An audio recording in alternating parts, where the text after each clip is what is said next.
So you just finished your workout and you have the biggest arm pump of your life. And so you go into the gym change room to take some pictures confidently thinking that you have huge arms. You get your phone out, the lighting is right, and you roll up your arm sleeves only to realize that your arms are the size of an asparagus.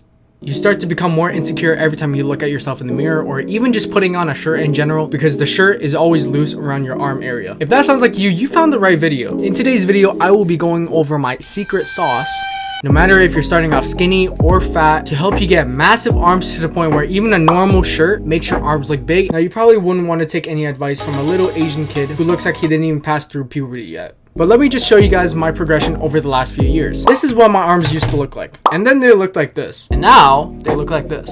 And this. And this. It is besides the point, but what I'm trying to say is that if you don't have big arms or you don't have enough definition on your arms yet, it isn't because of your genetics. It definitely isn't because you're starting off fat or you're starting off skinny. The only difference with starting skinny and starting fat is that when you're starting off skinny, you have definition, but you don't have the size. Same with fat is the exact opposite, where if you started off fat, you have more size, but you don't have enough definition. Both of these are just opposites, but they require the same amount of effort to get where you want to go. Now, what is my secret sauce?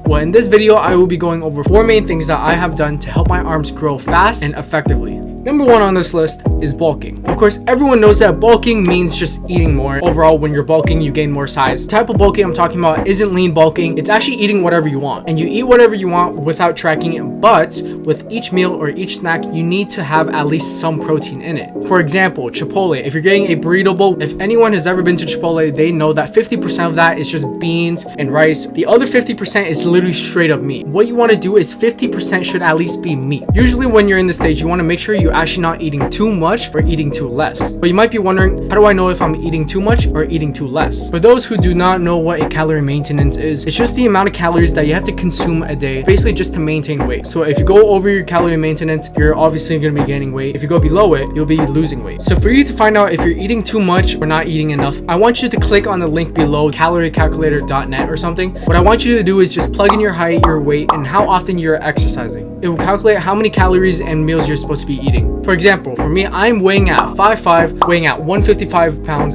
and I would probably say that I'm moderately active. Using this information, I plugged it into the website and it told me that I should be eating around 2,350 calories. I eat in very large portions. Starting off the day, I like to have 1 meal before my workout, as well as 1 snack. After my workout, I would come home, I would eat my main meal, which is going to be primarily protein, 1 or 2 snacks late at night. This is how much I eat to actually maintain my weight. If I was bulking, I would probably have to add like maybe half a meal or 2 extra snacks to my diet. But how long should you be doing this bulking stage for? Teenagers and those below, I guess, 18 years old, we should be only bulking for around 2 to 3 months. If you want to play safe, you could go up to 5 months just so that you build even more size on your arms. But for an older audience, I'd say 5 to 6 months is where you want to be. The longer that you bulk, better it is and the bigger your arms are going to be. When you're also bulking, it is really important that you are weighing yourself every 2 to 3 days to make sure that you're eating enough. Bulking while working out will help you push to your limits, gain more strength and more muscle. This overall benefits your entire body. The best way to know if you're bulking correctly is if you're getting stronger and you're also getting bigger in your arm size and you're not gaining too much fat around your stomach area. If you are already on the heavier side, perfect, because you're ready for the next step. Now that you are done your bulk, logically people would think that cutting and trying to lose weight is the best option. Do not try and cut and lose weight. Almost 9 out of 10 times the muscle that you see on your arms when you're on a bulk, it could just be fat. The reason why you don't want to cut, this is when you're going to maintain your weight. When I say maintaining your weight, this is all about your diet. You want to start transitioning into a protein dominant diet. What this means is that you're going to have to be consuming around 60 to 70%, and the other 30% could be your carbs, your vegetables or whatever. And no junk food, no sugary drinks or snacks. And of course, you need to be doing your cardio in this stage. Like, it is really important that you do your cardio. That is how you transition faster. Sometimes once a week, you're allowed to have a little cheat day or whatever. You just want to make sure that it still has a lot of protein in it. This is when you'll be converting all your fat to muscle and energy. Slowly, you'll be able to see those insertions in your arms, and I guarantee that you will have the juiciest, gigantic arms that could probably crush mountains. Again, this is exactly what I did. Just make sure you don't go overboard like how I did. Now, during this stage of body recomposition, the split that I was running was actually push-pull legs. Day 1 would have been chest, triceps, and shoulders. Day 2 would have been back and biceps. Day 3, of course, legs. I saw insane growth when I was doing this split, but of course, like any other workout routine, your body adapts to the routine really quickly. So I switched up. Keep in mind that every time you feel the pump a little bit less, all you gotta do is change your workout split. Doing this, as Arnold said, it will shock the muscle. Ironically, I am running the Arnold split. Day 1 is chest and back. Day 2, instead of doing shoulders and arms, I'm just doing arms, which is just biceps and triceps. And then day 3 is legs and shoulders. The reason why I wanted to dedicate a bicep and tricep day only without shoulders, I just want to focus on the quality of that arm day. In the span of just 2 weeks of starting this workout routine, I saw tremendous progress and leanness inside my arms. I'm talking every time I finished my workout, I wouldn't even be able to just pose my triceps because of how pumped up they were. And every time I was in the gym, I get at least one person asking me what I did for my biceps or my triceps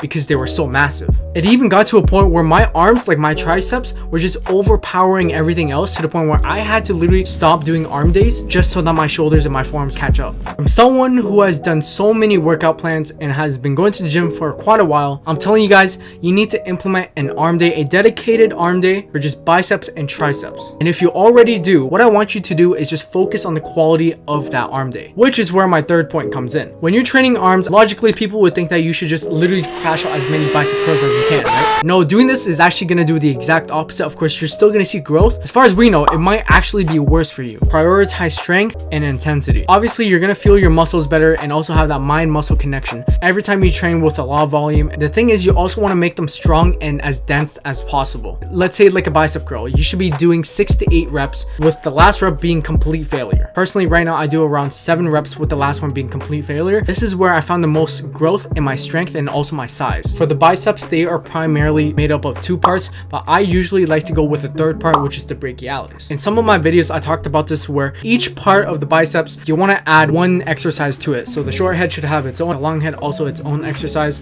And of course, this is really optional, but I like to also work out my brachialis. The same goes for your triceps. So the triceps are made of the lateral head, the medial head, and the long head. So you want to try and find 3 exercises for those 3 parts as well. Some exercises are already going to work the entire tricep or bicep, and some only 2. It's usually the exercise is always going to work at least 2 parts of that muscle group. To start off my arm day, each exercise, what I like to do is 50% of my working set weight as my warm-up set. Then I go into 2 working sets where each final rep should be failure. And then a drop set that is around 75% of my normal weight. Jerk it.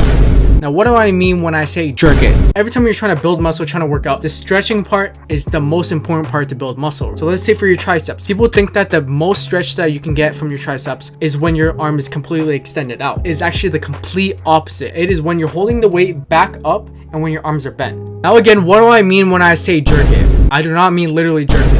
I mean that every time you're doing a tricep exercise, whether it be tricep extensions, push downs, or overhead extensions, the very last rep where you're not even able to even extend your arm anymore, what I want you to do is to jerk your arm up and down. Okay, I know this. Even in the gym, even when I'm doing this, literally a girl right next beside me is just staring at me just like doing this. Like, I'm telling you guys, doing this will not only give you the biggest stretch and tension on your elbows and your triceps, it's almost like stretching a rubber band back and forth. That's what building muscle really is. Now, I wouldn't say you should be doing this for your biceps because, of course, you don't want to tear your biceps. You might have heard somewhere that triceps make 2/3 of your arm. That is completely true. I literally just found this scientific PDF just to prove my point. It is one of the key things that will fill up your shirt. And it is also one of the things that will make you look more aesthetic, make you look like you actually work out. Without big triceps, you literally look like a skinny kid who didn't even work out. So make sure that you're prioritizing triceps over your biceps, but you're also not neglecting them. That is it for the video. I hope you guys can learn something from my own experience. If you guys want to see how I was able to lose 60 pounds in just 6 months, click